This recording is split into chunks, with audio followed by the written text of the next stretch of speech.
A Rafael Gallego. Rafael, bueno, por supuesto, todos lo conocen porque es uno de los columnistas más destacados en materia petrolera. Él es ingeniero de petróleos de la Universidad Central, consultor gerencial independiente, facilitador de talleres a empresas y columnista semanal en la prensa nacional. De hecho, ha dictado más de 500 talleres en aspectos gerenciales, estratégicos, de ética. Trabajó durante 23 años en Petróleos de Venezuela, donde se desempeñó como ingeniero de operaciones en los campos petroleros e ingeniero de yacimiento y planificación en las áreas de Oriente, Zulia, Barinas, Apure.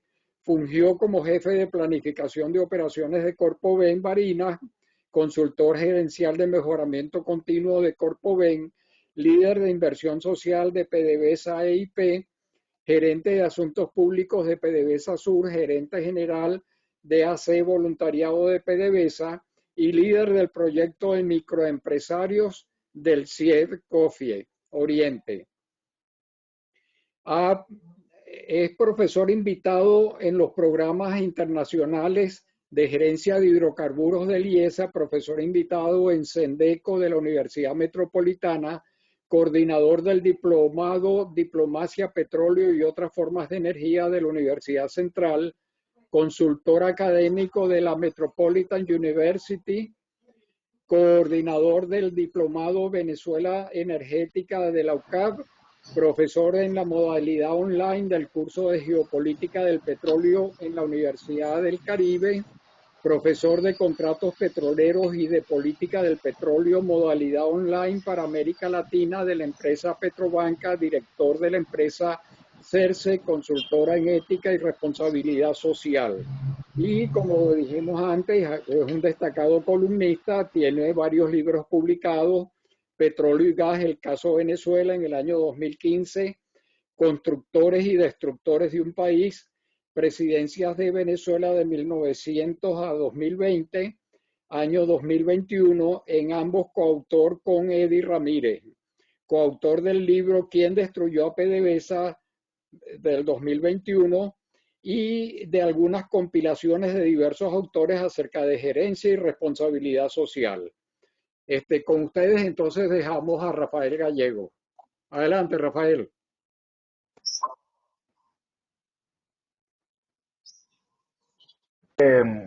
Buenos días. En primer lugar, bueno, muchas gracias a Benamérica por tener la amabilidad de invitarme a este importantísimo foro y felicitarlo por el número 100, que creo que fue la vez anterior. Este agradecimiento a Benamérica es en la persona de Eduardo Betancur y Carlos Sánchez. Y muchas gracias a este distinguido público por permitirme compartir con ustedes este tema tan fundamental de los logros de la meritocracia petrolera, lecciones para el futuro de la industria. Realmente es un tema muy importante, un tema que ha tenido mucho impacto en Venezuela y que además de haber tenido mucho impacto en Venezuela, yo me atrevo a decir que ha significado uno de los logros gerenciales, tal vez el número uno de la segunda mitad del siglo XX venezolano. ¿Puede pasar a la lámina, por favor? Fundamentalmente a, primero, para de verdad hacer historia, algo muy importante que no puede pasar por debajo de la mesa.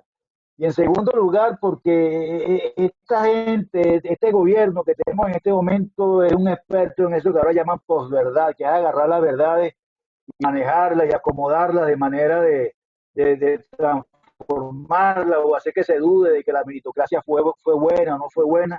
Y con esas palabritas de meritocracia, de sabotaje, de etcétera, etcétera, han tratado de ir desprestigiando, y para evitar que eso sea cierto y que la gente trate un balance de lo que significa la meritocracia petrolera, por eso fue que escribí 2 artículos en referencia a eso, y agradezco muchísimo la oportunidad que me dan Eduardo y Carlos de poderlo exponer a este público. Realmente de lo que se trata es hacer historia con algo muy importante, que es la meritocracia petrolera, que significó y ha significado y va a significar muchas cosas en el país. No se trata de una oda a la meritocracia, se trata de un análisis que pueda servir para hacer continuos balances que de verdad ubiquen la meritocracia donde le corresponde. Yo quisiera comenzar con algo de qué es la meritocracia, una definición, claro, no es una definición científica ni académica, una definición aproximada que nos diga: la meritocracia es la forma de gobernabilidad empresarial basada en el mérito. Parece una tautología, pero realmente es eso. Es una modalidad gerencial donde los trabajadores son remunerados con base en su rendimiento, entrenados para maximizar sus resultados y ampliamente respetados. Y ampliamente respetados. Aquí hay tres palabritas que están en azul: remunerados, entrenados y respetados, que las vamos a utilizar más adelante y son muy importantes. En Venezuela, la gestión de la llamada meritocracia petrolera en PDVSA fue muy significativa, de alto impacto y vital para el país. Contrasta en buena parte con las empresas públicas venezolanas, que lamentablemente, como sabemos, la mayoría nunca han dado los resultados que se esperan, aunque hay algunas que sí, no vamos a hablar de eso, pero en los últimos 20 años se ha acrecentado el número de empresas del Estado que simplemente cumplen sus objetivos. La duración de esta meritocracia ya es un poco arbitrario, yo la ubico desde 27 años, desde la nacionalización del petróleo, y llamamos meritocracia, no es que antes no tuviera meritocracia, sino de administrada desde la nacionalización en el año 1976, y se puede poner como fecha final la expulsión de los 23.000 trabajadores en el año 2002-2003 con ese famoso conflicto de 20.000, 23.000, y si incluimos a Intesa. La meritocracia nos ha identificado a todos los petroleros democráticos, y para gente del petróleo, bueno, la meritocracia ha sido la bandera de gente del petróleo, organización a la que con mucho orgullo pertenezco y soy del equipo coordinador nacional. Los objetivos de esta presentación son contribuir al análisis histórico de la meritocracia petrolera, generar una matriz de opinión justa respecto al significado de la meritocracia petrolera, enfrentar la campaña de desprestigio. Ya está bueno que en todas partes nos ubiquen con campañas de desprestigio que a veces la gente termina creyendo que son ciertas. Puede pasar a la siguiente lámina, que esta era la anterior.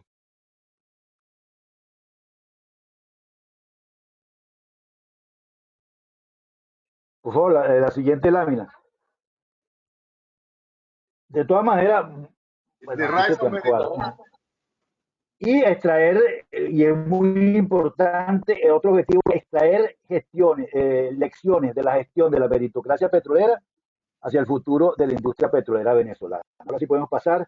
Yo quisiera comenzar con un libro que me encontré que existe, que se llama The Rise of Meritocracy, el auge de la meritocracia, la subida de la meritocracia, de un autor, Michael Young, del año 1958.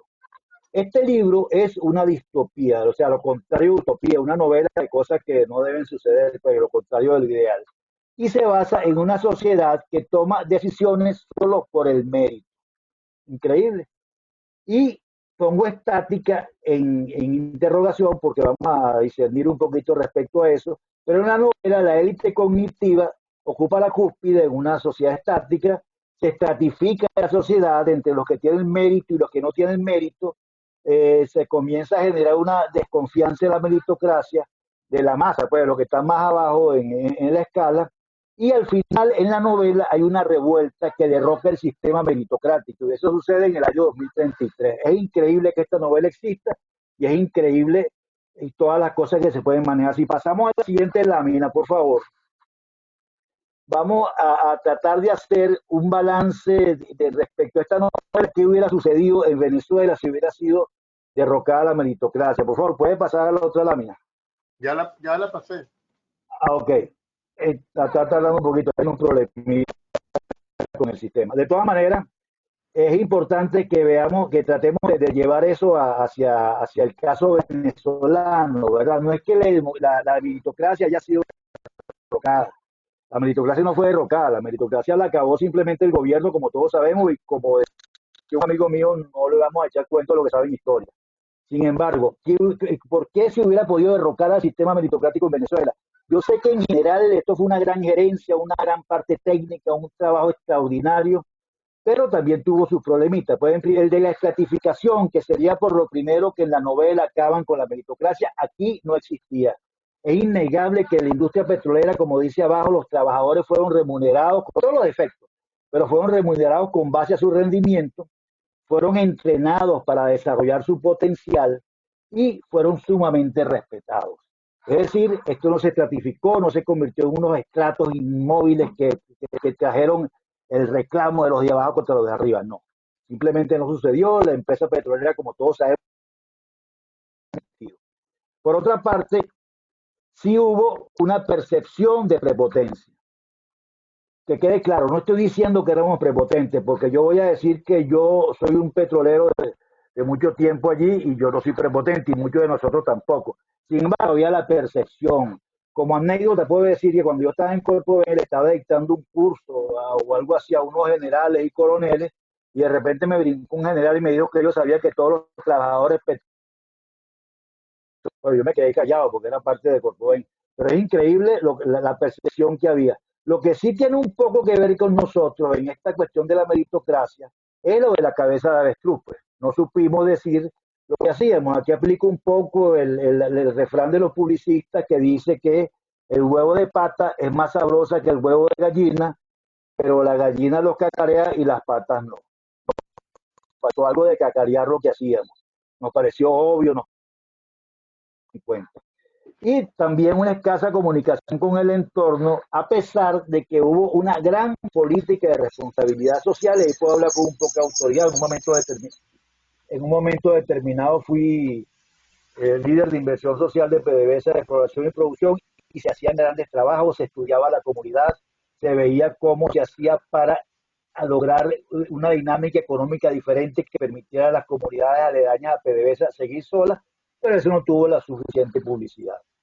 Y finalmente, y en esto hay que separar la meritocracia del gobierno nacional, el gobierno nacional o los gobiernos nacionales, en el fondo, a pesar de todos los esfuerzos, no supieron trasladar los beneficios que generaba la meritocracia a la ciudadanía y por eso tal vez pasó lo que pasó. Si podemos seguir a la siguiente lámina, yo lo agradecería. Porque ahora vamos a ir al contenido. ¿De qué vamos a hablar en estos minutos? Vamos a estudiar de la meritocracia, los logros, las estrategias y el entorno de los 4 o 5 gobiernos que estuvieron dominando la cuestión de la nacionalización hasta la llegada de Chávez. ¿Verdad? Vamos a ver para cada, muy rápidamente, el entorno petrolero, las estrategias y los logros durante el gobierno de Carlos Andrés Pérez I, el gobierno de Luis Herrera Campins, el gobierno de Jaime Lucinchi, el gobierno de Carlos Andrés Pérez II, el gobierno de Rafael Caldera II, y finalmente, a manera de epílogo, sin hacer el mismo estudio, el gobierno de Hugo Chávez, que significó el fin de la meritocracia. Y luego abrimos algunas especulaciones acerca del futuro que tiene la meritocracia, que puede tenerlo porque todavía hay muchas cosas por hacer, y las conclusiones, bueno, las emitiremos entre todos al final de la charla. Si puede continuar, por favor. Vamos a comenzar con el primer gobierno, pues el gobierno de Carlos Andrés Pérez, el gobierno que nacionalizó el petróleo. Hay que comenzar por decir que la nacionalización se hizo de manera muy coherente. Yo recuerdo, bueno, todos recordamos cuando se reunían todos los políticos para sacar la ley de nacionalización, para nacionalizar el petróleo, en general hubo un gran consenso, luego hubo un problemita con el artículo 5º, pero al final, bueno, hubo un gran consenso en cuanto a la nacionalización, que consiguió una persona realmente casi irrepetible, creo que fue el general Alfonso Raval para que encabezara este procedimiento, y Carlos Andrés Pérez hay que reconocerle que fue muy respetuoso. Él en un cuento muy bueno, en un libro muy bueno, que en una entrevista que le hizo Justi, Roberto Justi, creo que se llama Memorias Proscritas, bueno, él echa el cuento que él le exigió a los gerentes petroleros de la época que no aceptaran para nada ninguna cuestión con prebendas políticas. Pues en realidad eso se logró. ¿De dónde venía? En el escenario hay que tomar en cuenta que en el año 73 fue la guerra de Yom Kippur, fue el embargo petrolero, no vamos a entrar en detalle con eso, pero con ese embargo y la guerra de Yom Kippur, el petróleo comenzó a subir desde de $3 a 12, se cuadruplicó el valor del petróleo. Aquí podemos observar en esta tablita, extraída por cierto del libro que escribimos Ramírez y yo, Construcción y Destrucción de un País, de los gobiernos desde Cipriano Castro hasta Maduro, el libro que salió el año pasado. aquí podemos observar cómo la producción de petróleo en el 74 era de 2.976.000 barriles y en el 78 de 2.100.000 barriles. Simplemente, y vemos los precios de 10, 11, 12 dólares. En el 76 fue la nacionalización del petróleo. Fíjense en la producción, es muy importante verla, porque en 1970 la producción era de 3.700.000 barriles. En el 74 ya había bajado a 2.976.000 bolívares. En el 76, barriles. En el 76 era 2.328.000 barriles diarios. La producción venía en decadencia. A veces dicen que la nacionalización bajó la producción de petróleo porque los petroleros no sabían, no. Y se entregó la recepción del petróleo nacionalizado fue unos barriles de petróleo en decadencia, con inercia, que todos sabemos que la decadencia tiene una inercia para continuar, y más bien se logró detener la baja de producción. Hay que tomar en cuenta también que Carlos Andrés Pérez, cuando llegó al gobierno, mandó a recortar 300.000 barriles a la criolla porque consideraban que se estaban sobreexplotando 300.000 barriles. Son cuestiones de yacimiento, lo habrán aconsejado y la criolla recortó. Lo cierto es que se recibieron una producción de 2.200.000, 2.300.000 barriles diarios. Y con eso se mantuvo la cuestión petrolera durante muchos años. También desde el punto de vista del entorno del gobierno, hay que tener en cuenta que pasamos en apenas 5 años del superávit al endeudamiento. Eso no tiene que ver con la meritocracia. Eso es lo que sucedió en la parte externa. Pasamos de la gran Venezuela, de los tabaratos, bueno, a saber que a un país endeudado que Luis Herrera Campos lo primero que dijo en el Congreso fue: recibo una Venezuela hipotecada. Podemos pasar a la siguiente lámina. Sin embargo, la meritocracia tuvo grandes logros y ese va a ser el esquema que vamos a seguir para cada gobierno. Y podemos pasar a la siguiente lámina, no sé si... Lista. Bueno, la meritocracia tuvo grandes logros. Antes de terminar los chistes, te has muerto la risa.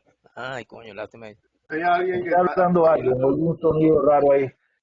Es Antonio Méndez. A lo mejor es de la...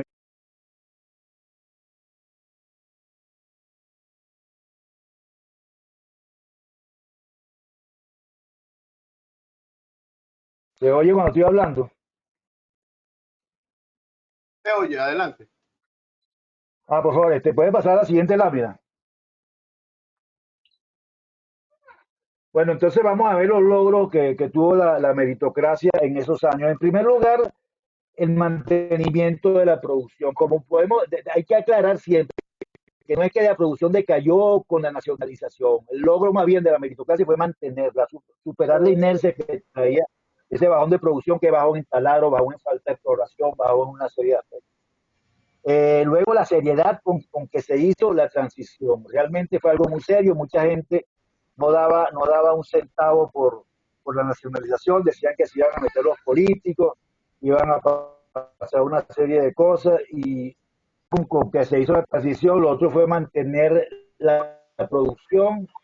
Luego la racionalización. No es cualquier cosa tomar 16 empresas operadoras y transformarlas primero en 4 empresas y después en 3 empresas sin ningún inconveniente. Pues fue algo realmente que se hizo sumamente importante. También otro aspecto significó el mantenimiento de la producción. Se comenzó a hacer políticas de reacondicionamiento muy fuerte, a tratar de acelerar las perforaciones, etcétera, etcétera, para poder mantenerlas.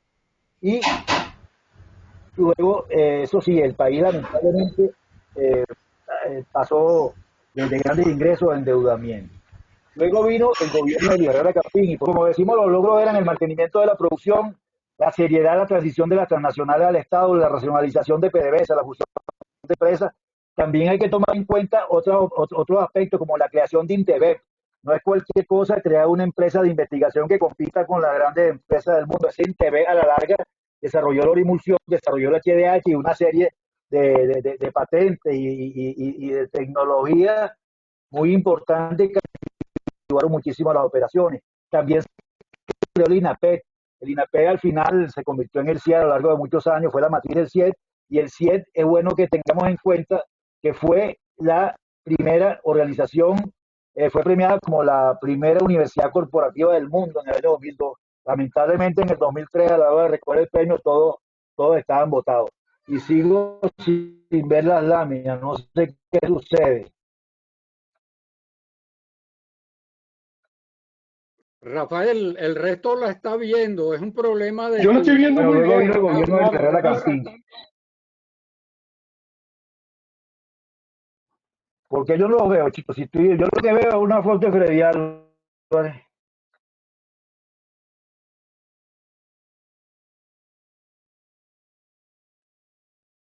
Ya Freddy, cambié ¿puedes apagar la cámara? la lámina de Luis Herrera Campín, Rafael.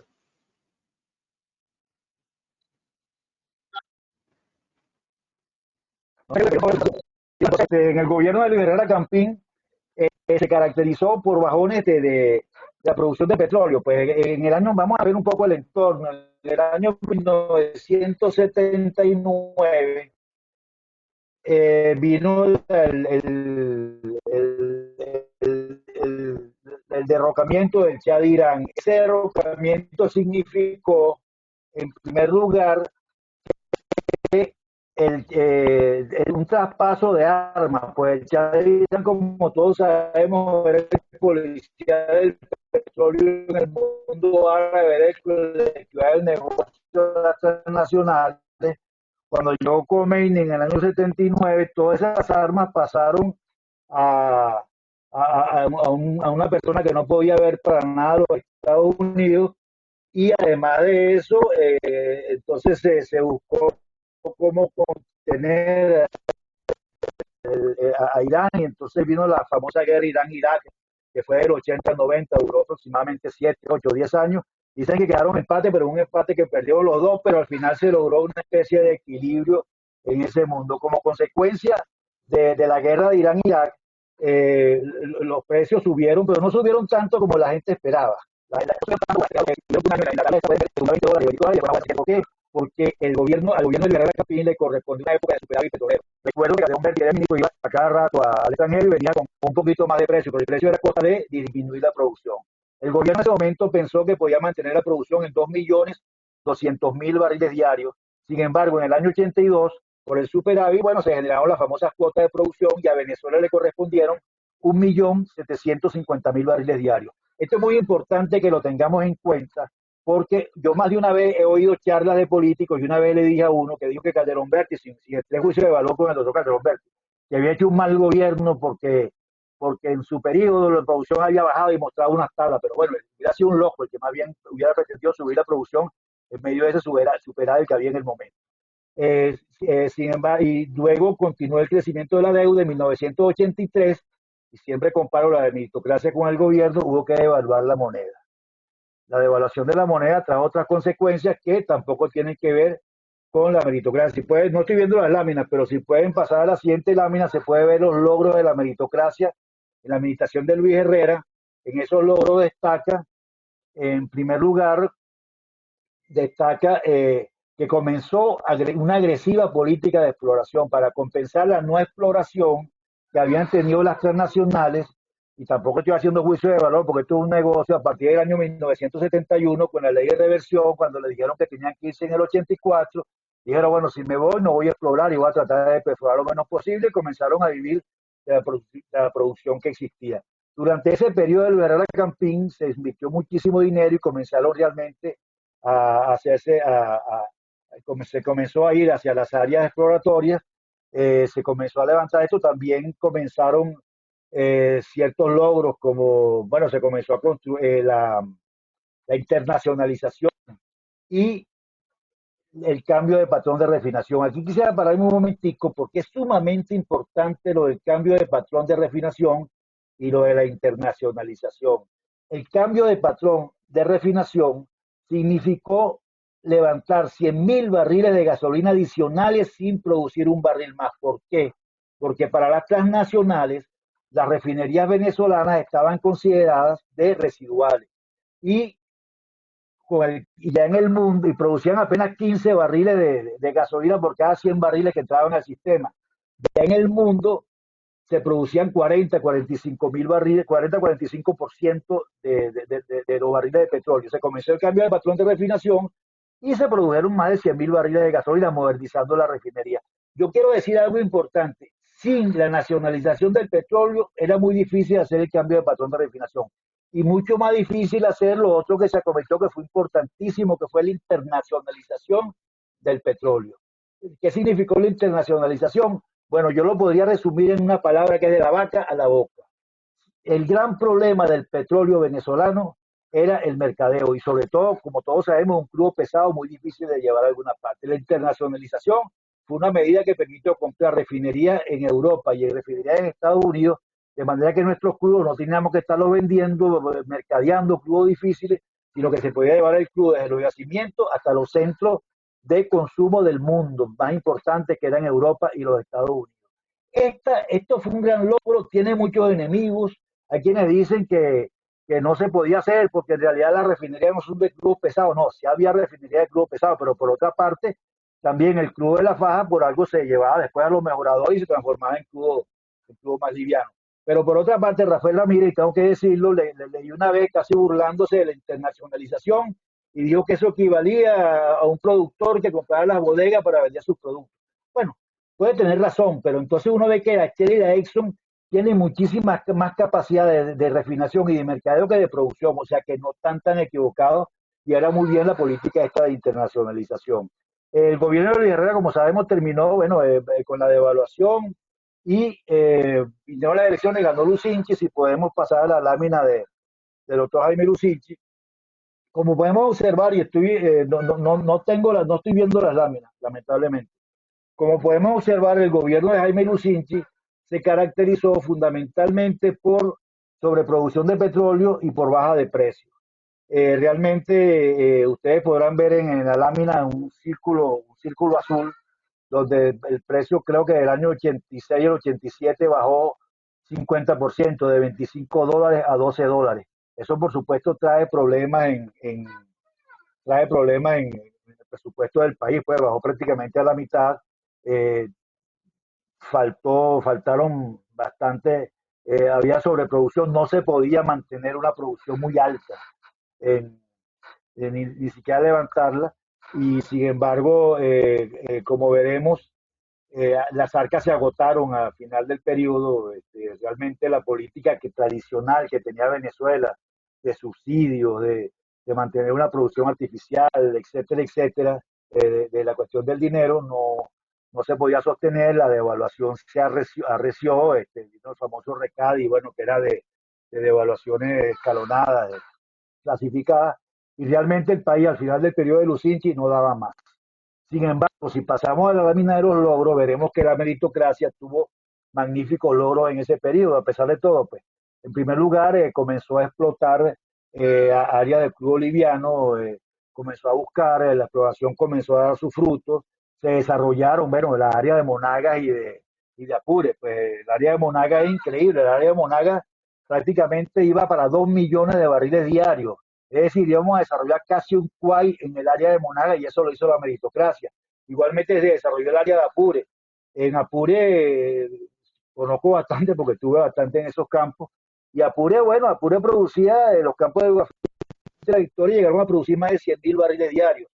Se comenzó transportando el crudo en camiones, luego se hicieron los oleoductos, se mejoró el oleoducto en cuanto a capacidad de movilización de flujo del Silvestre del Palito y se lograron llevar 140.000 barriles de Apure y Barina a la refinería del Palito, que es más o menos la capacidad del Palito, y hacía que fuera innecesario traer crudo Leona para alimentar esa refinería. Igualmente en Monagas fueron logros muy importantes. También se comenzó a construir, o ya el condominio de José, se comenzó el fraccionamiento de gas, muy importante, el manejo del gas. El gas hasta ese momento, bueno, yo creo que en el petróleo mundial estaba considerado como la hermana pobre del petróleo. Ya se comenzaba a dar importancia a eso, la extracción y el fraccionamiento del gas. En José, el condominio se comenzó a formar. Y bueno, comenzaba a crecer la industria petrolera, comenzaba ya la idea de la apertura petrolera. Luego, cuando vino el gobierno de Carlos Andrés Pérez en 1989, Carlos Andrés Pérez comenzó el paquete económico. Ahí hay, en eso, no estoy viendo las presentaciones, pero ahí en tres láminas, en la presentación de Carlos Andrés Pérez, porque realmente el periodo fue muy rico y fue muy complejo. El gobierno de Carlos Andrés Pérez comienza, bueno, con mucha expectativa del país, comienza con una coronación que a muchos les trajo mala espina, la llamada coronación. Eh, Carlos Andrés Pérez se dio cuenta que no podía seguir el modelo del país, decían que había 300 millones de dólares en reservas internacionales, es decir, prácticamente nada para sostener los subsidios, para sostener todas las cosas que tradicionalmente sostenía el gobierno, y comenzó el famoso paquete económico. El paquete económico era alza de subida de intereses, sinceración de precios, etcétera, etcétera, de un solo golpe. Pues. Yo no sé si fue por mal manejo, yo siempre con el tiempo he creído que ese fue un paquete muy bueno, pero muy mal comunicado. Hay quienes dicen que uno lee un poco a Miguel Rodríguez y dice que él le decía a Carlos Andrés Pérez que había que hacer tal cosa y decirle a la gente, y Carlos Andrés Pérez le decía, no, usted se encargue de la medida que yo me encargo de publicitarlo. Tal vez aquella famosa frase de que solamente Pinochet y yo podemos hacer un paquete económico, Pinochet por la fuerza y él por su liderazgo, tal vez fue aquella sobreestimación que hace que a los políticos se les hinche el ego más allá de lo que realmente pueden hacer. Pero Carlos Andrés Pérez comenzó su medida económica, pero vino el Caracazo. Ese Caracazo, bueno, todos lo conocemos, fue muy duro, sin embargo, continuó el paquete, continuaron haciendo lo que debían hacer. En el año 89 el crecimiento del país fue 9% y en el año 91 se había revertido. Fue el crecimiento, si la memoria no me falla, 9,73%, y ese crecimiento fue el más alto del mundo. Y el paquete comenzaba a dar resultados, los intereses bancarios estaban bajando, la inflación bajaba, la devaluación de la moneda se iba emparejando con aquel famoso Crowning Peg. En realidad iba todo mejorando, aparentemente podía tener éxito el paquete. Si uno oye a Miguel Rodríguez dice que ahorita seríamos Kuwait, pero bueno, la verdad es que no lo fuimos porque el 4 de febrero de 1992, como dice la canción cubana, llegó el comandante y mandó a parar.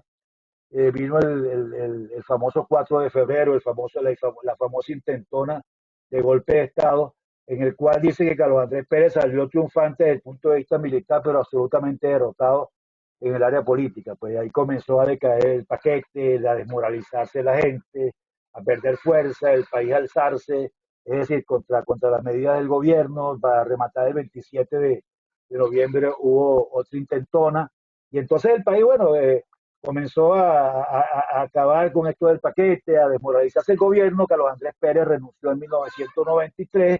Algunos notables aprovecharon, creyendo a lo mejor que era un buen atajo para llegar al gobierno, la renuncia de Carlos Andrés Pérez, y resulta que el atajo, bueno, a quienes los que de verdad sabían de política decían que esto podía traer nefastas consecuencias, que aparentemente las trajo. En el 93 tomó el gobierno Ramón J. Velázquez, hizo una buena transición, entregó, pero yo quisiera en la siguiente lámina ver los logros que hubo en esa época. Esa época realmente fue extraordinaria, en primer lugar porque fue la época de la apertura petrolera.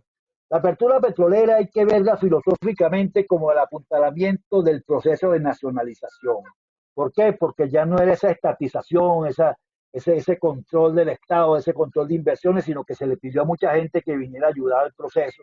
Realmente era una no privatización en el sentido técnico, pero sí una apertura económica muy grande hacia el mundo. Se hizo en tres etapas. Realmente la primera etapa fue los famosos campos marginales, que a alguien, por cierto, se le ocurrió cambiar el nombre y no se le ocurrió nada mejor ponerle Campos Maduro. Hay tantos apellidos y tantos calificativos que han podido utilizar. Pero esos Campos Maduros, viéndolo de una manera muy simple, era lo siguiente: PDVSA tenía mucho dinero, pero PDVSA tenía que ocupar su dinero en áreas importantes. ¿Qué son áreas importantes? Donde cuando sube un billete de $100 salen $1000, como en Monagas o como Apure o como en otras áreas.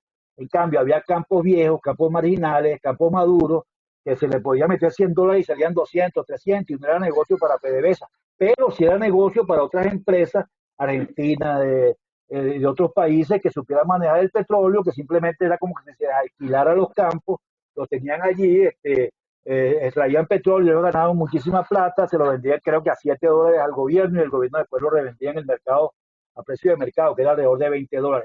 Por esa esos campos que ya no producían, que era muy difícil sacarlos adelante sin inversiones adicionales, y con estas empresas se lograron levantar 600.000 barriles en los campos maduros.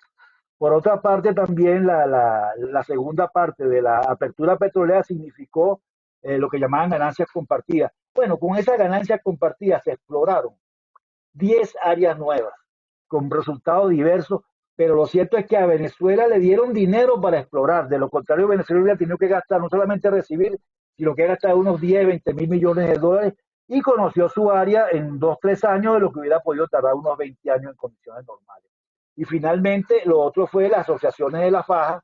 En la faja se crearon estos mejoradores con capacidad para procesar 600.000 barriles y tomar el dificilísimo petróleo de la faja, quitarle los carbonos, convertirlo en un crudo más liviano en los mejoradores y dejarlos listos para ir a las refinerías del mundo.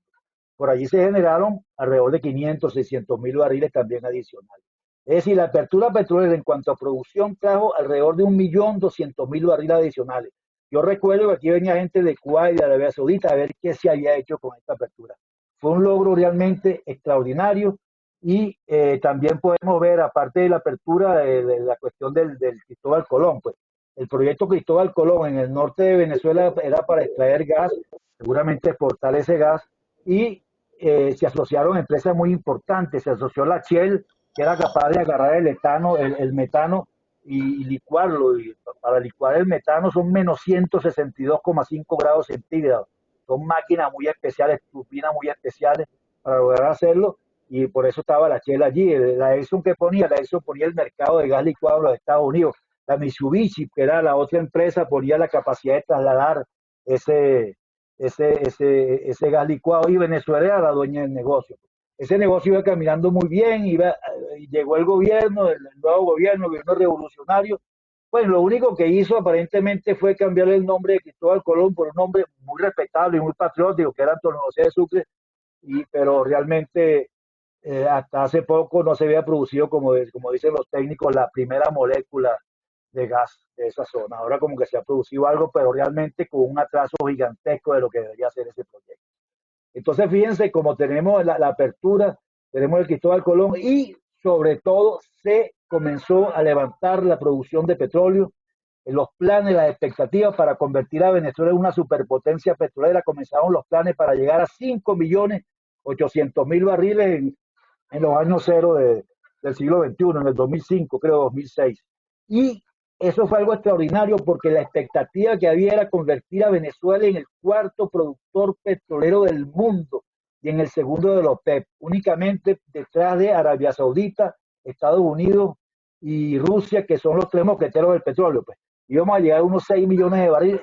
Fíjense lo que hubiera significado para Venezuela en este momento ser un productor de 6 millones, de 5 millones, de 4,5, de 6,5, un productor muy importante de petróleo en el mundo. Durante este periodo, Carlos Andrés Pérez, ahí están los logros. Pues luego, lamentablemente, hubo la cuestión política, que tampoco tiene que ver con la meritocracia. Y lo que yo quiero destacar es que la meritocracia navegó en un mundo político turbulento, y sin embargo tuvo mucho éxito PDVSA. Luego vino el gobierno de Rafael Caldera. El gobierno de Caldera, bueno, realmente comenzó muy mal, pues muy mal pie. Comenzó con el Banco Latino, con una desmoralización fuerte que había en el país, con precios del petróleo muy bajos, mucha competitividad. Hay un año, en el 97, yo recuerdo que fue un buen año, donde comenzaron los intereses los intereses bancarios tenían un buen nivel, y comenzó el crecimiento del país. Había una serie de aspectos, la gente estaba un poco optimista, pero en el 98 vino el precio del petróleo, ahí lo pueden ver en la lámina, creo que 10,70, algo así, menos de $11, y puntualmente el petróleo disminuyó hasta creo que menos de $7 en un momento determinado. Eso desmoralizó al país, desmoralizó al gobierno, que de paso no tenía un candidato para ocupar en las siguientes elecciones. El gobierno era muy débil políticamente. Yo recuerdo que Alfarucero tuvo que decirle a Caldera en un momento determinado que iba a apoyarlo, pues como para que no lo tumbaran, porque no tenía apoyo en el Congreso, no tenía apoyo en ninguna parte. Bueno, y en el 98 pero sin embargo, la producción en ese periodo, y es bueno que pasemos a los logros, la producción en ese periodo subió de los 3 millones de barriles. ya iban por 3.300.000 barriles, el plan se iba cumpliendo hacia los 5 millones. Ya no se podía decir que la nacionalización o la meritocracia petrolera había acabado con la producción, no, la sostuvo, la mantuvo, enriqueció los campos, hizo lo que tenía que hacer, hizo la apertura y ahora la producción había subido a más de 3 millones, a más de 3 millones de barriles. Además se completó todo lo que significa José, se completó la petroquímica, comenzaba a dar resultados, la apertura y la internacionalización ya eran obras completas. Realmente PDVSA se había transformado de una empresa, como llamamos los petroleros, Metetubo, Sacatubo, en un emporio energético, y eso es obra de la meritocracia. Yo quisiera, ahora hay una lámina, si no me equivoco, donde están en general todos los logros sintetizados de lo que es la meritocracia. Ahí podemos ver un poco lo que hemos hablado. Pues hemos hablado de la internacionalización, hemos hablado del cambio de patrón de refinación, de la fundación del CIE, de la fundación de INTV, del condominio de José, del fraccionamiento del gas. Y podemos hablar, que me lo pasé, que no estoy leyendo, me disculpan, el gran logro del mercadeo interno, que fue que se logró unificar, se logró distribuir gas por toda Venezuela con esos proyectos ISOR, un proyecto andino, otros proyectos que había, y eso es muy importante porque allá está en negrilla y lo puse en negrilla, bueno, no lo puse en negrilla esta mañana, pero es muy importante ver lo del mercadeo, una palabra que nos parece obvia, que fue la seguridad energética.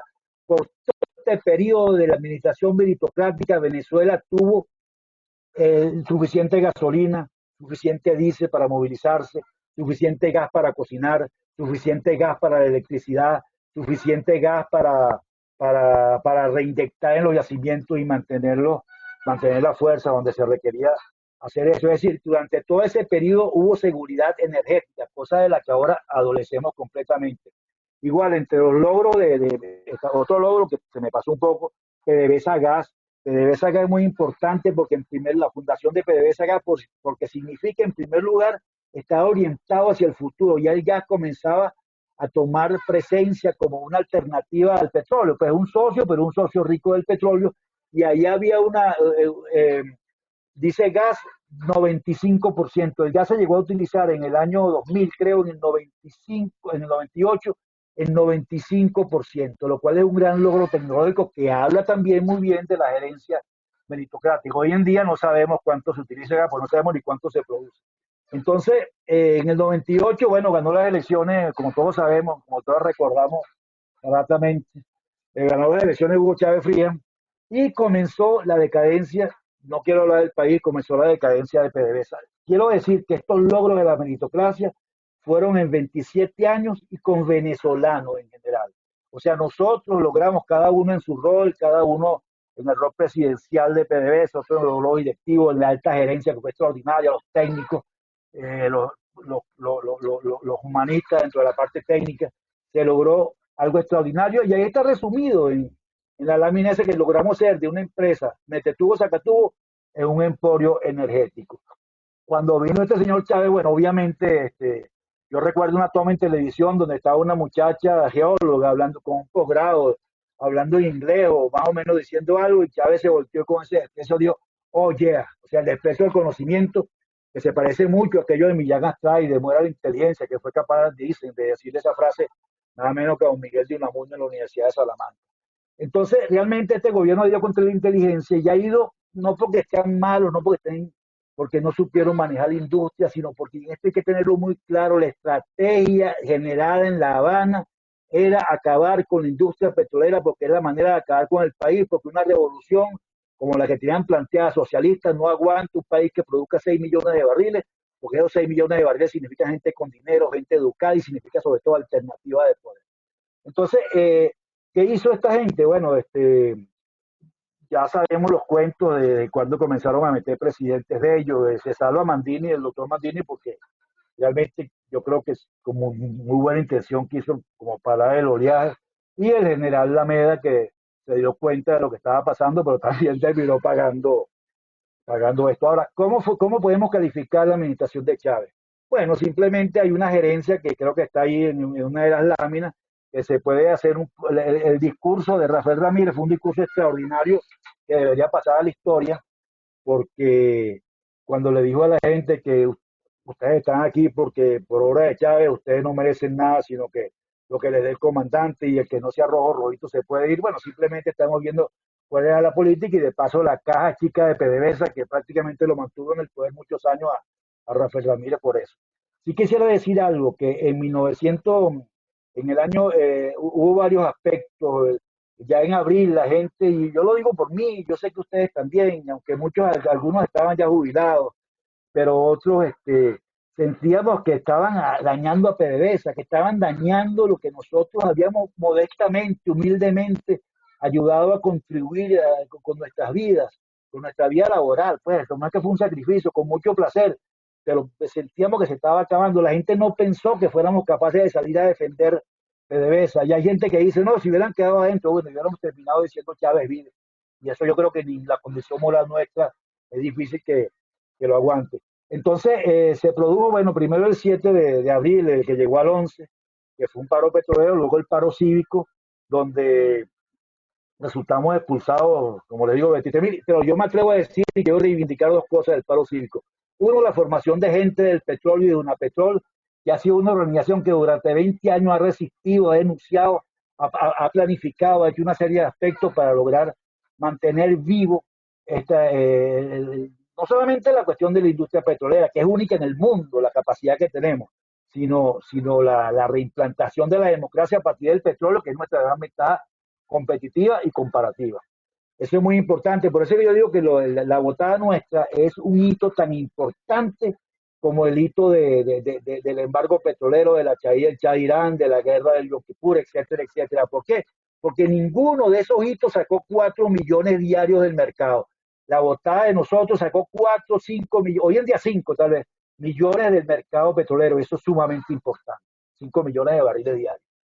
Entonces, bueno, por otra parte, ya para finalizar, todavía yo quiero decir que la meritocracia no es la gente del petróleo, la meritocracia es la gente del petróleo, es todos esos petroleros que se fueron antes, que los veo todos los días en todos los webinars, que los veo escribiendo, que los veo haciendo, opinando, que los veo haciendo grandes trabajos, que están empeñados también en resucitar la industria petrolera. Inclusive, me atrevo a decir, muchos de los que se quedaron se dieron cuenta que no era lo que tenían que hacer, y hoy en día también son unos luchadores por la democracia. Es decir, ahí la meritocracia hoy abarca a todos los luchadores, a todos los demócratas petroleros, y esa meritocracia hoy en día está empeñada, primero, en denunciar lo que está pasando, en mantener conciencia. Segundo, en diseñar una nueva industria petrolera para el país, y para eso se han hecho las leyes de hidrocarburos. Creo que ya estamos en la última lámina. Se han hecho las leyes de hidrocarburos que han logrado una discusión, de un consenso de qué se debe hacer. Y realmente, a pesar de que hay variaciones y que yo no entiendo por qué no se ha aprobado la ley después de tanta discusión, pero eso harina otro costal, sí se ha logrado, primero, que introducir capitales, el consenso; segundo, crear agencias de energía; tercero, hacer rondas; y cuarto, bueno, expandir la industria petrolera. Por cierto, se me olvidó en las rondas, y creo que está en la lámina, que una de las cosas importantísimas de la apertura es la transparencia.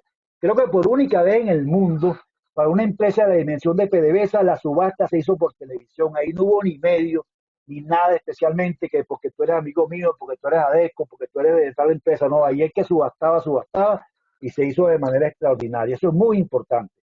Bueno, entonces, ¿qué queda? La meritocracia, gente del petróleo. Bueno, digo gente del petróleo, digo Unapetrol, digo Cedice, digo Eliesa, digo Colegio de Ingenieros, digo la Sociedad Ingenieros del Petróleo, digo Personalidad Independiente, otras organizaciones que se me dan de la mano. Más de 150 técnicos trabajamos desde hace 3, 4 años un plan táctico de emergencia que es muy importante y que seguramente habrá que hacerlo en un momento de cambio para rescatar a PDVSA del desastre que está y ponerla en sus funciones naturales. Es decir, que por lo menos limpiarlo un poco, que ya produzca, que esté capacitada para recibir los inversionistas y para aplicar una nueva ley de hidrocarburos. SPT está realizado por muchas personas nuestras, y yo sé que ustedes, muchísimos, están ahí metidos y lo conocen, y realmente es algo muy importante porque queremos hacer un plan de emergencia, luego si con una nueva ley de hidrocarburos comenzar una apertura y luego lograr la industria petrolera del país que merecemos todos. Es muy importante esto, y ya quisiera terminar dando las gracias a todos por la paciencia, que me disculpen porque no pude leer las láminas, pero quiero terminar con una frase: la meritocracia todavía tiene muchas cosas por hacer. Muchísimas gracias a todos. Bueno, Rafael, muchísimas gracias a ti. Excelente presentación. Yo creo que que aporta muchísimo a todo lo que es la historia de la industria petrolera y por supuesto sostiene algo que es importantísimo, que no solamente se aplica porque sea la industria petrolera. Hoy en día se considera que la meritocracia es el mejor sistema para manejar el nuevo tipo de empresas que se requiere en el mundo. Incluso hay un libro reciente de Gary Hamel, más bien hablando de cómo purificar la meritocracia en las empresas. Tenemos una pregunta aquí que dice, aunque era esencial establecer una meritocracia para la industria petrolera en Venezuela, tengo la percepción de que inevitablemente se creó una especie de isla en un país que en su día y por su educación realmente no valoraba lo que ello significaba. Por ejemplo, había un sector muy amplio de la población que no entendía la necesidad de los beneficios que debían tener los empleados de PDVSA. En particular, era vital minimizar los efectos de la atrición por efecto de la oferta salarial por parte de empresas competidoras extranjeras. No obstante, esos beneficios en algunos casos no lograron parar completamente este tipo de atrición. Preguntas. ¿No era particularmente difícil mantener este estado de cosas? ¿Por qué hubo un verdadero esfuerzo? ¿Por qué no hubo un verdadero esfuerzo por hacerle clara la estrategia a seguir con respecto a la preservación de la meritocracia al ciudadano de a pie, potencial votante? ¿Se consideró políticamente incorrecto? Son tres preguntas de la misma intervención. Sí, yo creo que es muy difícil, ¿no? Yo no puedo responder a las estrategias que se siguieron en el momento, pero indudablemente en un país tan pobre es difícil, con un país de tan bajo ingreso es difícil creer que no resalte un PDVSA. En un país con tan poca productividad también es difícil que no resalte PDVSA. Es inevitable, somos un país petrolero. Lo que pasa es que hay lo siguiente, yo lo viví como, bueno, como venezolano trabajador de una empresa nacionalizada. Había gente que creía que uno ganaba mucho dinero, lo cual era mentira, uno ganaba para vivir cómodamente, pero y había gente que sí ganaba mucho, pero también era para vivir cómodamente y de acuerdo a los esfuerzos. Todavía podemos recordar cuando decían que Luis Yusti ganaba mucho dinero y al final alguien sacó, comparó el salario de Luis Yuti con el de Carlos Cámara y vieron que Carlos Cámara, que él no era ganar el doble que Luis Yuti y se quedó callada la gente. Pero no podía soportar que un venezolano del Estado ganara mucho más que los otros del Estado. Pues había algo de eso. Creo que hubo falta de comunicación. Sin embargo, PDVSA trató de expandir su beneficio hacia todas partes y repito, sí, PDVSA, la meritocracia es una gran labor con problemas de comunicación, obviamente, con el problema de la avestruz. Pero PDVSA, la meritocracia no pudo evitar, bueno, lo que pasó con los gobiernos que no supieron administrar esos ingentes recursos que generó PDVSA. Es un problema que existió y que seguirá existiendo. Pero lo que tenemos que hacer no es que todos seamos pobres, sino que tratar que la prosperidad se expanda hacia todo el país. Eso es un problema a veces hasta educativo. Yo conocí gente, más de uno me dijo una vez que lo votaron y no pasó nada cuando habían pasado 3 años. Uno sabía que sí pasaba, pero es la percepción. Una cosa es lo que sucede y otra es la percepción del país. Por eso es que es muy importante las estrategias comunicacionales, que tal vez fue una falla de la meritocracia, pero no quedamos fuera por esa falla, quedamos fuera porque nos sacó el gobierno.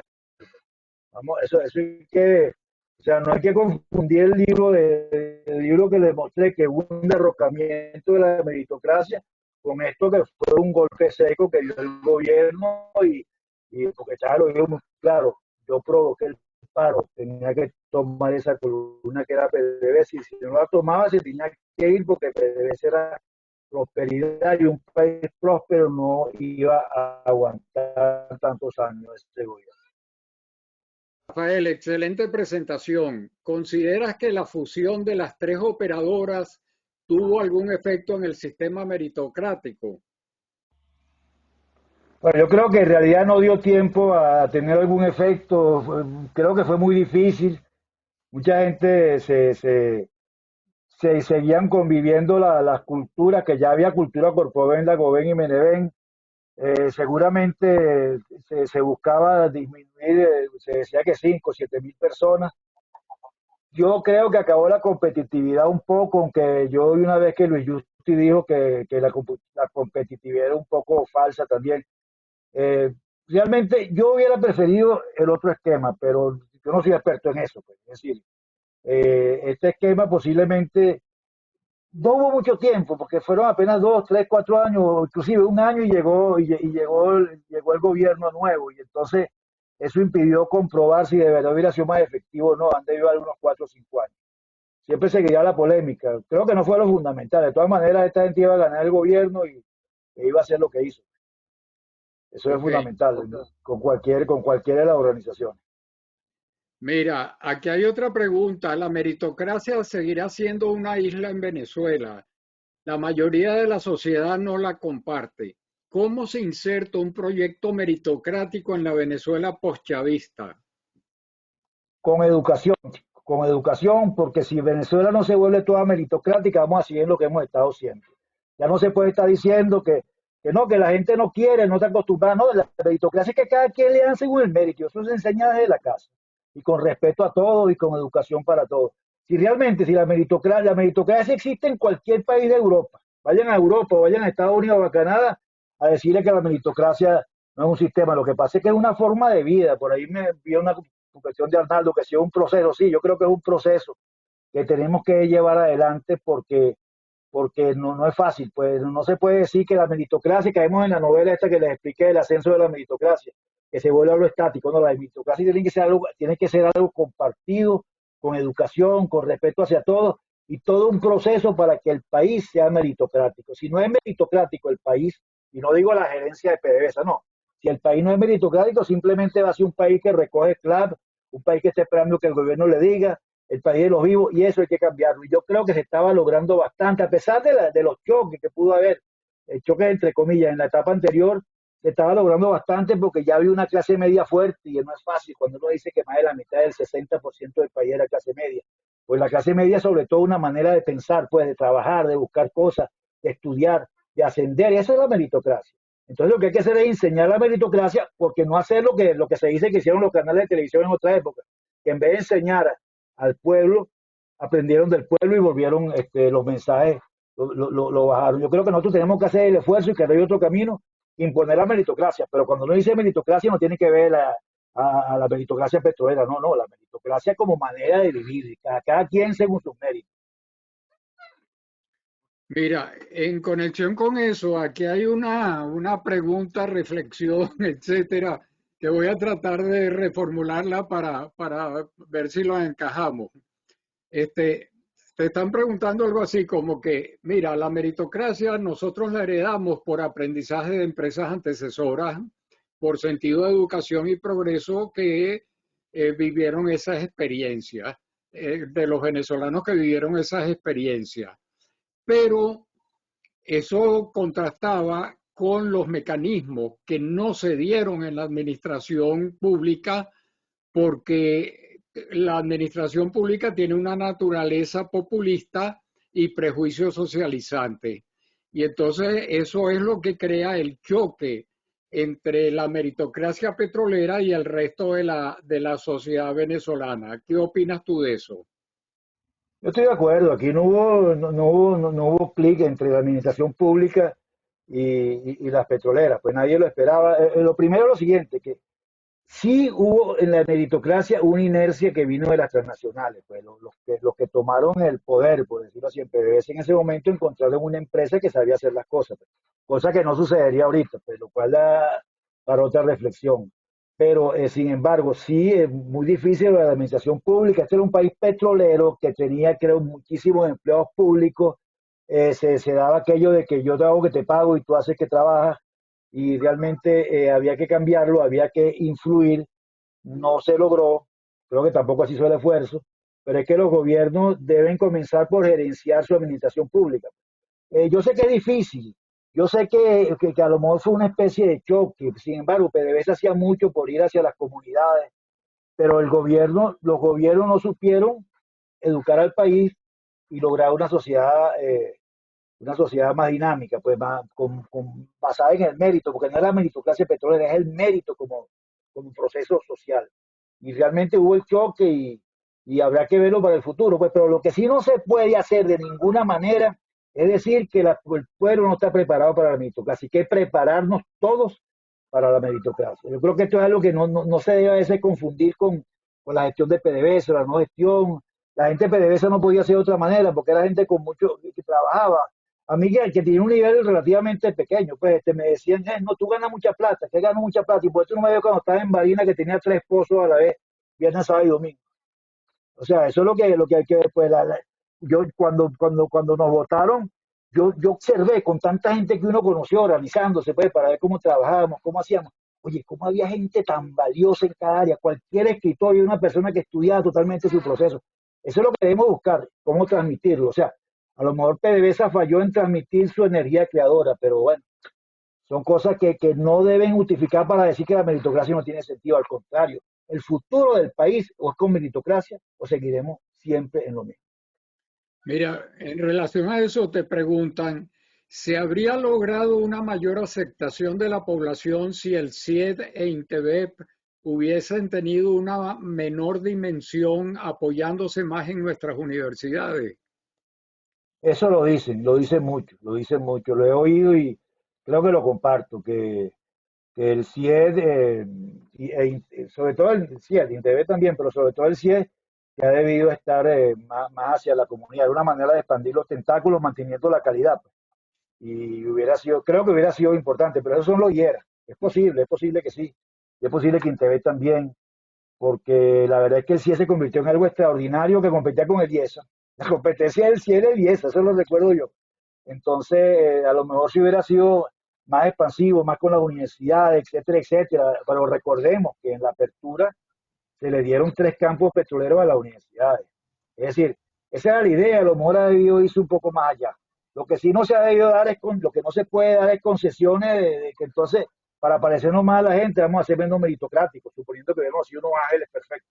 Eso no se puede, o sea, hay que mantener los valores y exportar los valores, que es lo importante. Y yo no creo que tampoco hubiera tanta cosa de la gente contra PDVSA. PDVSA era muy respetada y muy admirada y la gente estaba muy orgullosa de PDVSA.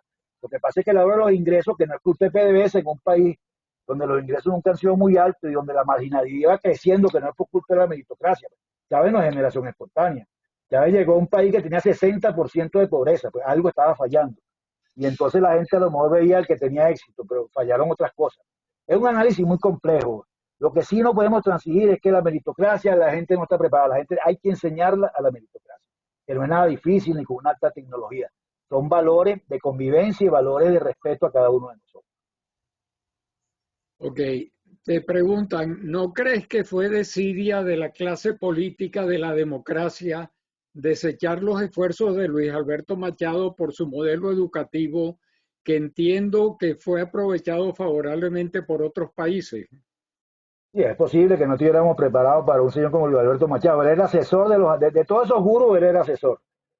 La gente se rió cuando él puso el Ministerio de la Inteligencia. Yo leí el libro de La Revolución de la Inteligencia y, bueno, quedé convencido en el qué, pero tal vez no en el cómo.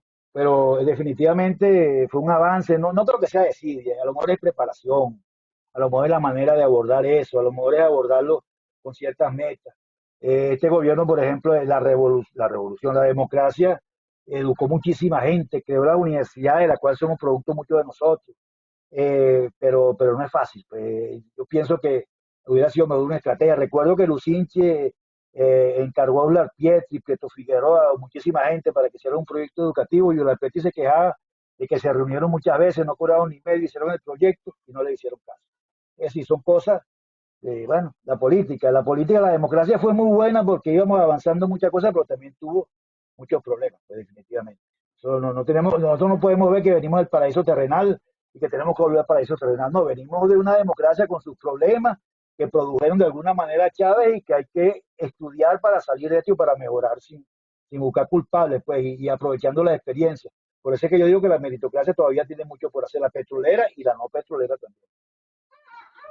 Ok, te preguntan aquí, ¿cómo se implanta la meritocracia?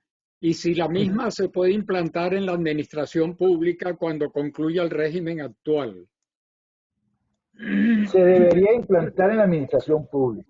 Ahora, cada vez es más difícil. Aquí aplica lo que llaman reingeniería. La reingeniería surge cuando no se cumplen los objetivos y se requieren cambios de raíz. En la administración pública se requieren cambios de raíz. Yo diría que la gente gana tan poquito que hoy en día se puede arreglar mucha gente y de quedarnos a lo mejor con 2, 3 millones, no sé el número, ni idea de empleados públicos para lo que corresponda.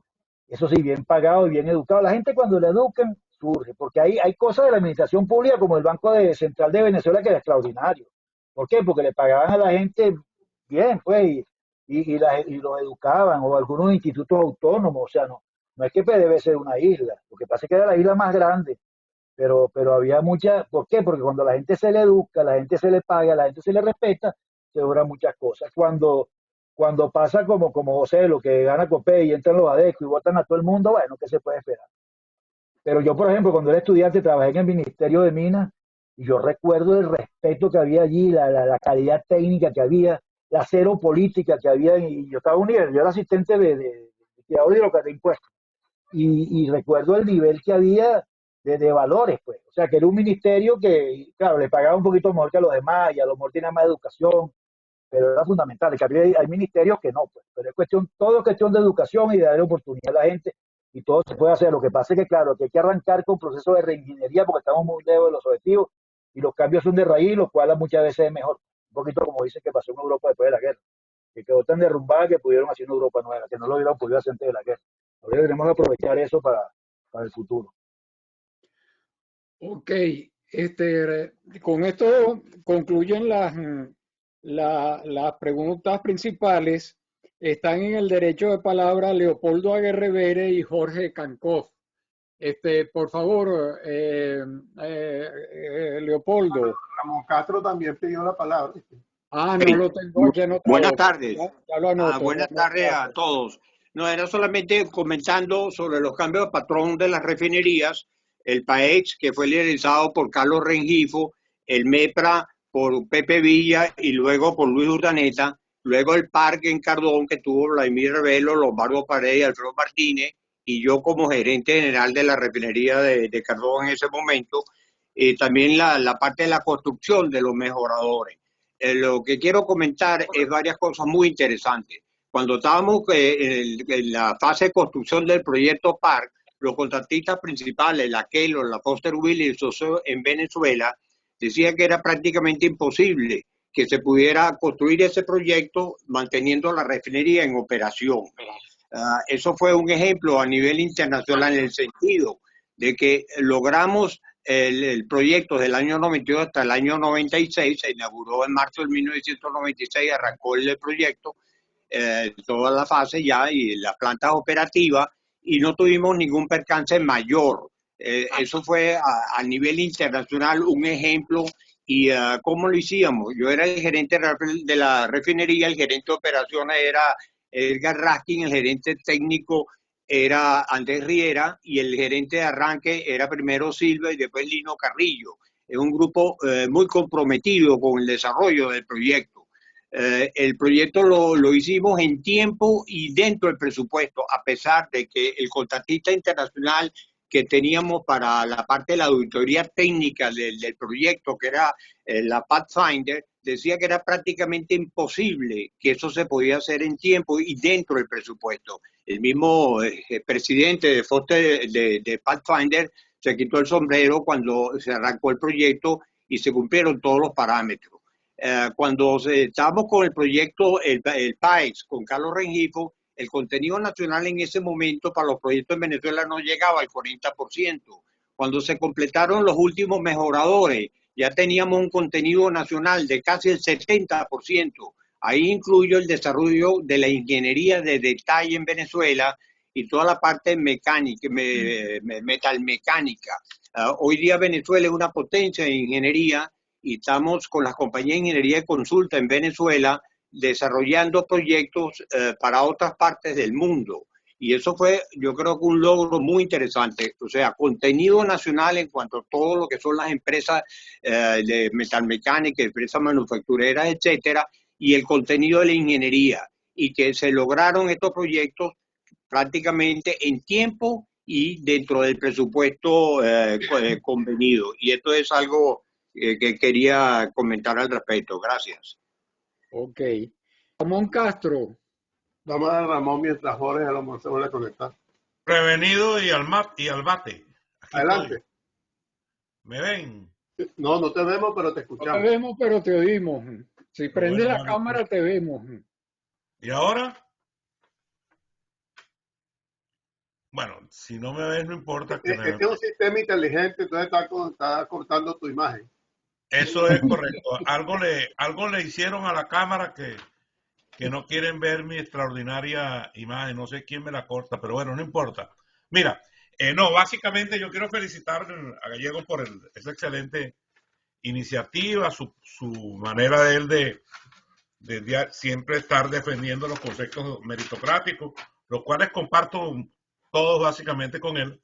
Y quería solamente decirle lo siguiente, como una acotación hacia el futuro. En cuanto al mercado interno de hidrocarburos, yo considero que hubo dos logros extraordinarios de la industria petrolera nacionalizada. El primero fue con el cambio de patrón de refinación, que como él bien dijo, se garantizó al mercado interno el suministro de gasolina. Antes Venezuela importaba gasolina y de no muy buena calidad. Con el cambio de patrón, entonces se garantizó, y esa fue una de las razones del cambio de patrón, el garantizarle al consumidor venezolano el abastecimiento de gasolina. Y el otro tremendo logro que se hizo, ya mucho más elaborado durante la industria petrolera nacionalizada, fue la construcción de toda la red de gasoductos, de poliductos que se hicieron para llevar los derivados de hidrocarburos directamente a los centros de consumo. Comenzando por el sistema El Palito Yagua, después hicimos el sistema El Cisor, después se hizo el Sumande, se hizo el sistema El Palito Barquisimeto, el sistema de Carenero Guatire, se reemplazó las plantas de Nueva Caracas y se llenó todo el país de una tremenda red de poliductos para garantizar el suministro y llevar pues los derivados de hidrocarburos directamente desde la refinería hasta los grandes centros de distribución y con sistemas también de distribución a través de todos los ríos de Venezuela.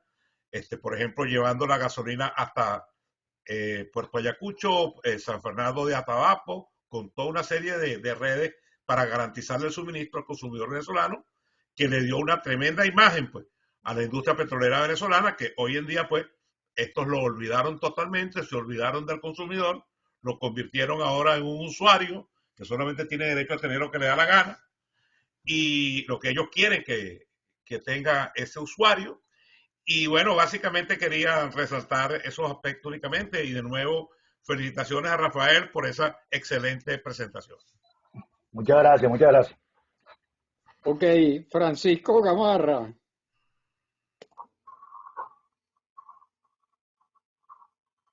Buenos días. Empiezo por felicitar a Rafael Gallego por su tremenda presentación y su visión histórica y cómo nos ilustró año a año.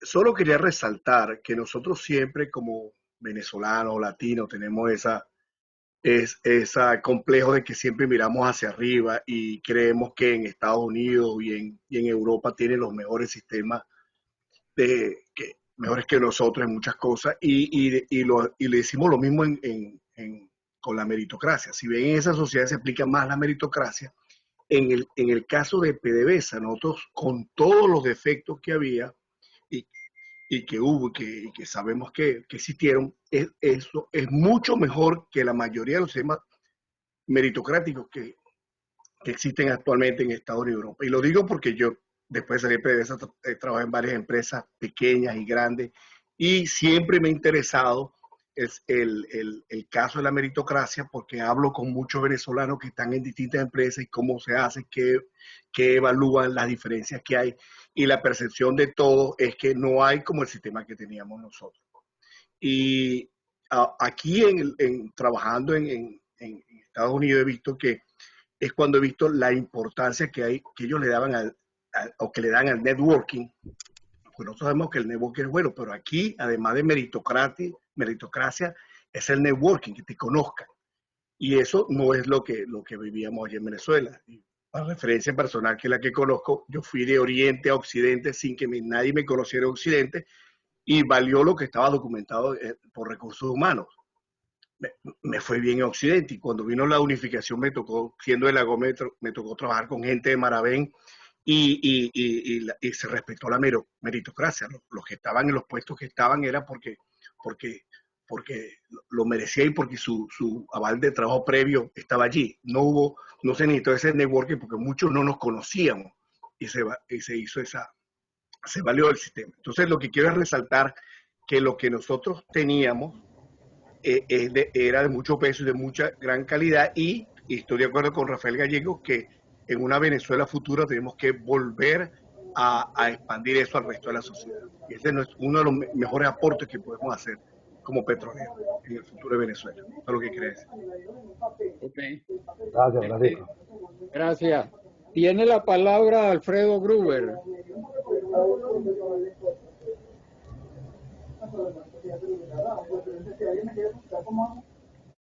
Muy buenas tardes y un fuerte abrazo a todos. Realmente Rafael nos ha paseado, apoyado en datos precisos y su excelente capacidad de resumen. Los 27 años de logros de PDVSA, llevada a cabo por la meritocracia, la honestidad y eficiencia de su personal. Pero para mí quedó claro que los políticos venezolanos siempre nos vieron a los petroleros como unos vendidos a las transnacionales. Y les voy a compartir unas experiencias que yo tuve con algunos altos personeros de la política venezolana. Cuando el Viernes Negro estaba en el gabinete de Luis Herrera, la ministro Mercedes Pulido, conocida mía, y me invitaron a una cena en casa de un familiar. Tan pronto entré, lo primero que me dijo la señora, sin ni siquiera saludar: Alfredo, ¿y tú no has renunciado todavía? Yo le dije, caramba,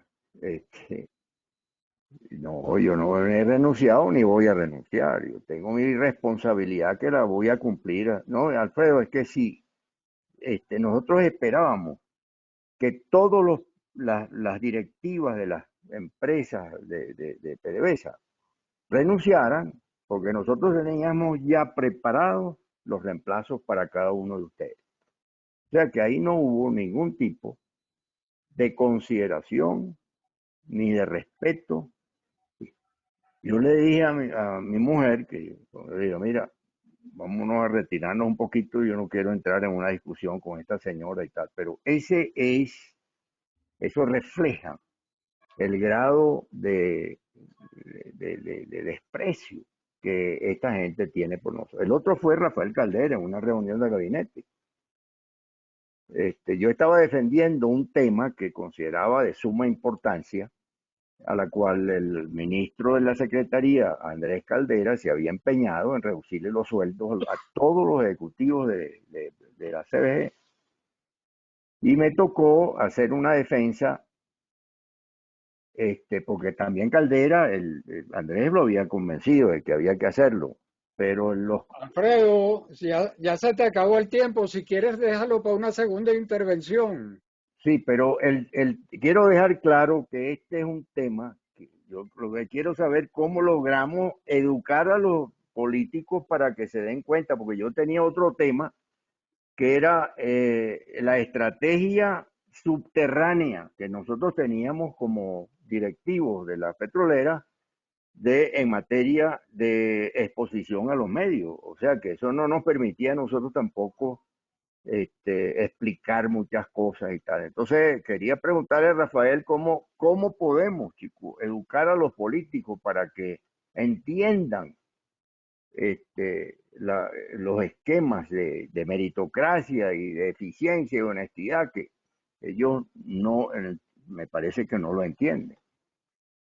Bueno, no, muchas gracias por su comentario. Realmente es una gran pregunta y muy difícil, pues, porque uno sabe la diferencia que hay entre un petrolero y un político. Pues ahí, yo lo puedo a otro nivel, también puedo decir algunas cosas que uno se queda impresionado de esto, pues, pero nuestro rol es liderar, o sea, no nos queda otra, pues, no nos entregaron. Yo creo que los políticos aprendieron con nosotros, porque en el fondo es muy difícil que uno consiga ahorita dos cosas. Uno, que hablen mal de las personas que estuvieron en PDVSA, pero sobre todo ustedes, pues, los que dirigieron toda esta transición hacia desde el 70, de los 70 y pico. Y lo otro, que PDVSA ha producido gente de primera calidad, pues, o sea, bueno, está usted aquí, pues un hombre intachable, un hombre, está Gustavo Coronel, que es un Eddie Ramírez, que por ahí debe andar también, que es un hombre, es decir, mucha gente que ha hecho muchísimas cosas y se han logrado, pues no pueden, en cambio, del lado de allá, si no, no puede ser igual. Pues yo creo que ellos deben tener un buen respeto, lo que pasa es que es muy difícil porque es toda una formación, para ellos la productividad no existe. Sin embargo, estamos hablando de un país petrolero y es posible que una de las cosas, la única cosa buena que puede tener esta revolución es que la gente sabe que hay que luchar para ganarse las cosas y que hay que producir, y es posible que eso traiga alguna cuestión con los políticos del futuro, pero son diferentes. Me sorprende de verdad Mercedes Pulido, que yo la consideraba una persona, o sea, de mucho nivel, pues, que diga eso. Pero político es político, realmente es difícil. Posiblemente no vendrá una nueva PDVSA como la que existía antes. Habrá mucha empresa privada, pero también hace falta políticos que sepan manejar esas cuestiones, pues, porque ese término que ha pasado de moda, soberanía. Alguien me dijo, ¿qué soberanía? Eso no existe, no existe. Ya la soberanía, la falta de soberanía es la que tiene este gobierno con Cuba. O sea, todos esos valores tenemos que rescatarlos y la lucha no es fácil. Pues tal vez es más fácil educar al pueblo que a los políticos, pero los políticos, tal vez los de hoy, pues deban ser un poco diferentes a los anteriores porque no les ha tocado nada fácil ni les va a tocar fácil a los políticos honestos, me refiero, les toca fácil poder mantener el país, poder resucitarlo, pero es muy difícil, tiene toda la razón, muy difícil, muy difícil. Ok. Gracias, Rafael. Mira, ya Jorge Cancoff arregló su problema de micrófono, entonces vamos a darle la palabra y después vienen Arnaldo Rodríguez y José Regueiro. Bueno, muy buenas tardes a todos. Lamentablemente no pude asistir a la presentación, pero veré la grabación tan pronto pues Eduardo y Carlos la pasen. Solo quería una aclaratoria con relación a la respuesta sobre esquema de 3 filiales versus una sola filial.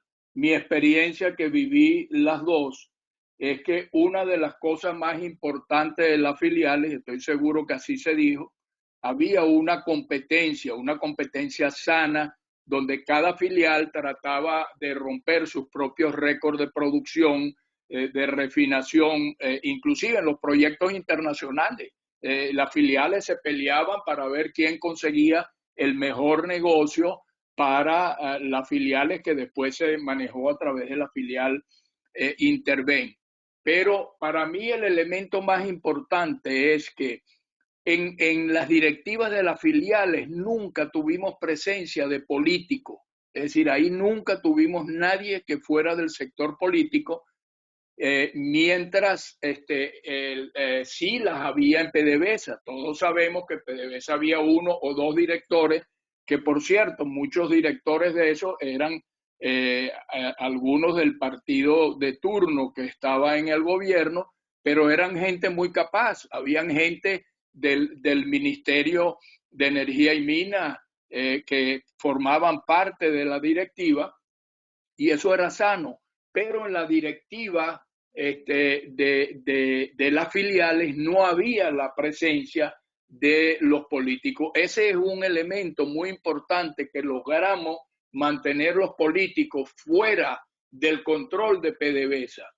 Y otro elemento muy importante, yo en la última, estuve en 3 juntas directivas de vicepresidente, Y en la última, lo que yo hacía como vicepresidente, primero era presidente, además de ser vicepresidente de PDVSA Petróleo, era presidente como de 5 filiales más. Entonces lo que yo hacía en la filial, que yo me recuerdo, terminé haciéndolo en PDVSA, de manera que la directiva de PDVSA no estaba pendiente de los nuevos negocios, de cómo iba marchando la empresa, sino operar. Nosotros nos convertimos en unos operadores y ahí estaba José Rafael Paz, que tenía el enlace con Petroquímica, estaba Nelson Nava, que tenía el enlace con PDVSA Gas, estaba Ludovico Niklas, que tenía la parte de exploración y producción. De manera que yo, en mi experiencia y como digo vivida, sí creo que fue un gran error haber eliminado las filiales por por todo lo que he mencionado, ¿no? Y lo más importante es que, bueno, le dimos la oportunidad a los políticos y si ustedes ven, la gran mayoría de los que están en las directivas después del 2002 son puros políticos. Y Jorge, se te acabó el tiempo, Jorge. Ya terminé, gracias. Bueno.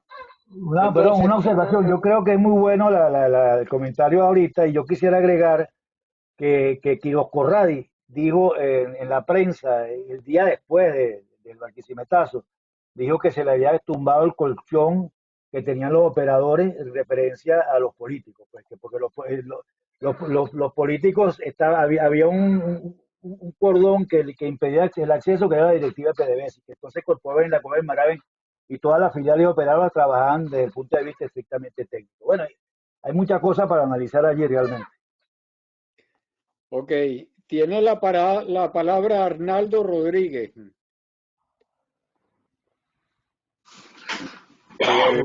Hola, saludos a todos. Rafael, debes haber padecido con la conexión, así que de todas formas, para que sepas que yo creo que llegó el mensaje y te felicito porque, como han dicho antes, es un tremendo trabajo de síntesis y de traer el tema de la meritocracia a esta discusión.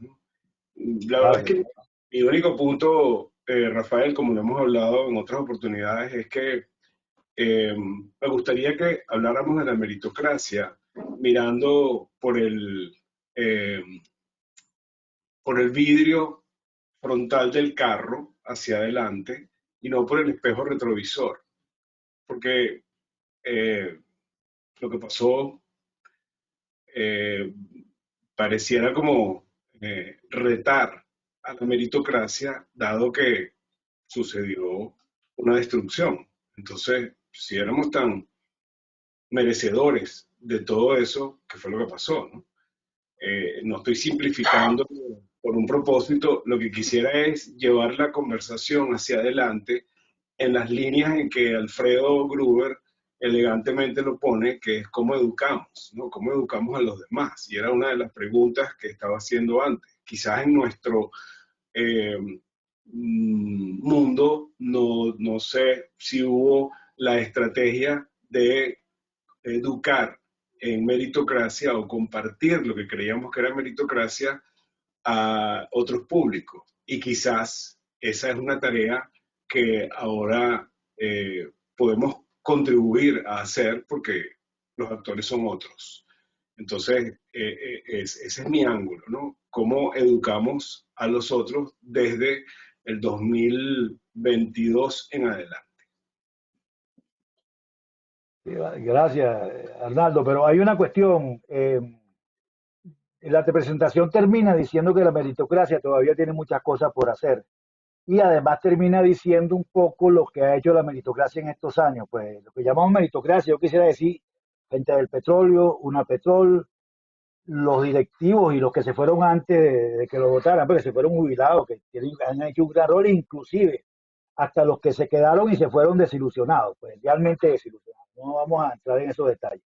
Pero obviamente el trabajo que fue denunciar la destrucción de PDVSA se ha hecho bastante. Tratar de vislumbrar una nueva industria petrolera, está el PTE, hecho por gente del petróleo, por Unapetrol, por una serie de organizaciones, para decir, mira, cuando pase esto vamos a entrar de esta manera. Pues eso es muy dinámico, pero lo hizo mucha gente. Entonces yo creo que existe el rol, como tú dices, sin ver el pasado. El pasado simplemente es porque es la historia y están deformando la historia y tenemos que conocerla para extraer lecciones. Hacia el futuro, el gran reto es eso, lo que dice Alfredo Grube, lo deja uno frío, pues realmente. Pero es la realidad que tenemos y contra esa realidad hay que luchar. Lo que sí no quisiera es que por esas realidades dijéramos, no, el pueblo no está preparado. No, el pueblo está preparado para que lo eduquen y lo enseñen. Si uno agarra una persona y le enseña, yo fui, por ejemplo, un tiempo, rapidito, una anécdota, fui el gerente de una empresa que limpiaba un hospital. Yo tenía 70 obreros que el que tenía más nivel tenía sexto grado. Me decía voy con el teléfono con B grande, pues no era inglés. O sea, realmente, entonces yo les daba yo cursos de gerencia y con los chismes le di un curso tratando de hacer cosas y yo vi que se acabaron los chismes y hacía otras cosas, lo que no podía pagarles mejor, lamentablemente, porque no dependía de mí. Pero realmente es la cuestión de la educación, es la clave, hacerle sentir a la gente que vale, que vale y que vale su hijo y que tiene que ser de determinada manera. Eso tenemos que hacerlo, tenemos que convertirnos en unos maestros. Por eso es que todos los grandes hombres, Simón Rodríguez, el mismo Alberto Machado y Lula Pietri, etcétera, dicen que el gran problema del país es la educación. Y a veces lo copiamos, pero no lo asimilamos. Muy buena tu intervención, Ana. Gracias. Ok, bueno, la última intervención que tenemos es la de José Regueiro y después pasaremos a la sobremesa. Adelante, Pepe. Gracias. Excelente presentación. Este es un tema que a mí me produce sentimientos encontrados. En una perspectiva y, por supuesto, una visión muy corta. En mi carrera, yo renuncio a Intevep en 1990 por mi percepción local de falta de meritocracia. Por supuesto, yo era el elemento en discusión. Entonces, ese es un punto y por eso es bastante crítico mi posición en esto, porque a diferencia del gran cúmulo de personas que está aquí, que se mantuvo en PDVSA a nivel ejecutivo, etcétera, mi salida de PDVSA me dio una visión, porque siempre estuve en contacto y trabajando a través de la universidad y proyectos, CIET, todo lo demás, en continuo contacto con PDVSA, pero mi visión era externa. Entonces, a lo que quiero tocar realmente y dirigirme es a una pregunta que salió por ahí, sobre si hubo alguna influencia de la unión de las filiales sobre el proceso que se llevó a cabo en el 2002, en todo el proceso que pasó con PDVSA. Y mi visión desde afuera es que sí hubo.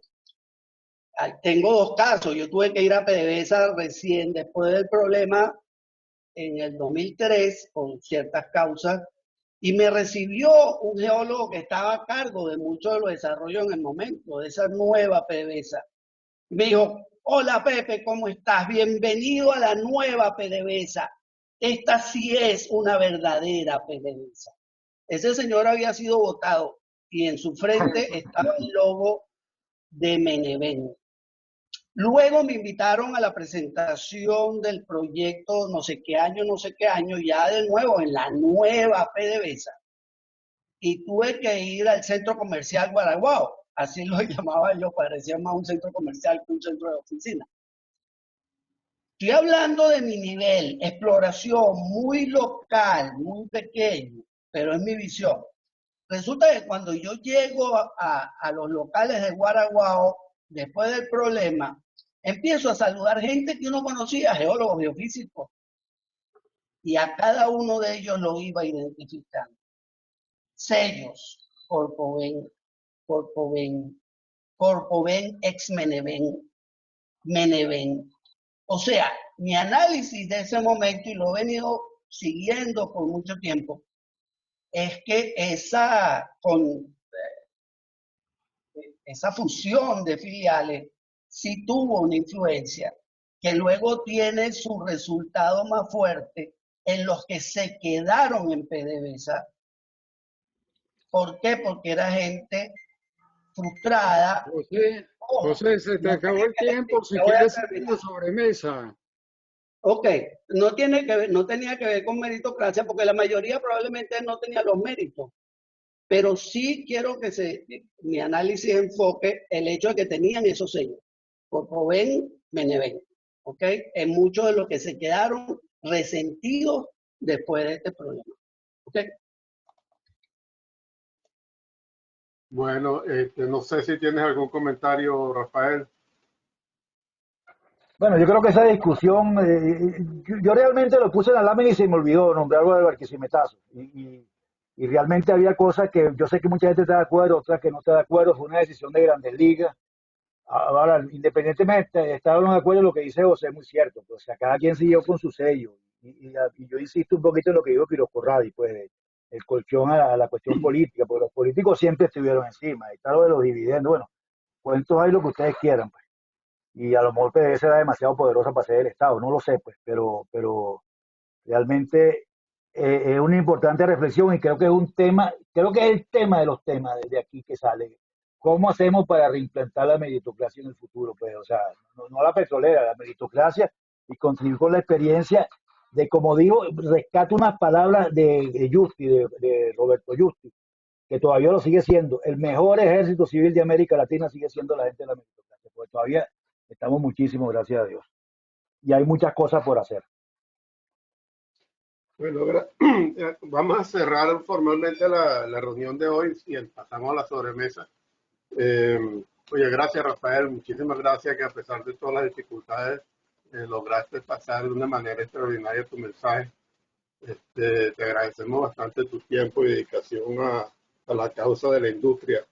Este tema de la meritocracia es muy interesante. Yo, hablando, como decía Pepe, yo recuerdo que en el grupo de exploración, después de la fusión, nosotros hicimos un ejercicio en Quiriquiri, por cierto, tengo las fotos por ahí, con un asesor, tratando de unir las culturas. Y les puedo decir que hoy en día, en nuestro chat, todavía vemos o en algunas de las reuniones que tenemos, sigue la cultura Marabel, Lagoven y Corpoven es muy fuerte. Yo creo que esa cultura no se erradica de ninguna forma. Todavía seguimos pensando en la cultura. Pero todas eran meritocráticas. Todas eran meritocráticas. Bueno, entonces vamos a cerrar formalmente la reunión de hoy. Bueno, quiero agradecerles a ti, a Eduardo y a todos ustedes por esta magnífica recepción. Pues en realidad estoy completamente a la orden y un gran abrazo y esperemos que pronto estemos viendo qué hacer con el gobierno. Hasta luego.